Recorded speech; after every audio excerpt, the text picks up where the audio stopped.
Today nga pala is my day 1 of my Road to Being a Funded Trader series. As usual, red days na naman tayo today, but the most important part is protektahan natin ang ating capital at natuto tayo ng something na bago. Ginawa ko nga pala tong account na to and itong series na to para i-document yung journey ko bilang isang bagong trader.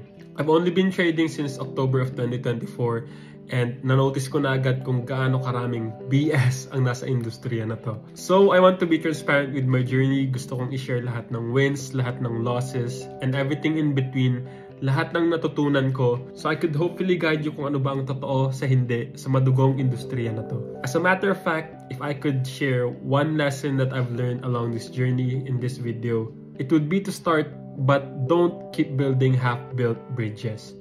I've been trying to make money online since 2020, and honestly, at this point na-try ko na yata lahat ng make money online hypes out there.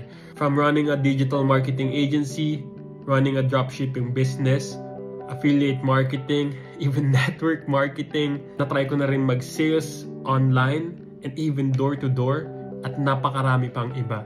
At masakit na aminin sa sarili ko, but feeling ko sobrang galing kong magsimula.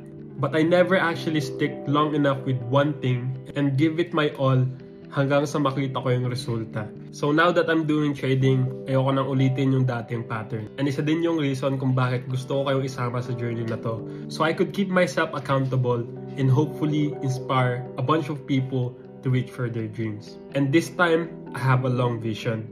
Naturally, gusto kong maging profitable as soon as possible. Pero I'm ready to take years and even decades if it takes to that to become profitable and to master this one single craft of trading. I want to share everything I'm learning as I develop my trades, and at the same time, I want to share everything I'm learning as I develop as a trader. So yun lang, see you tomorrow.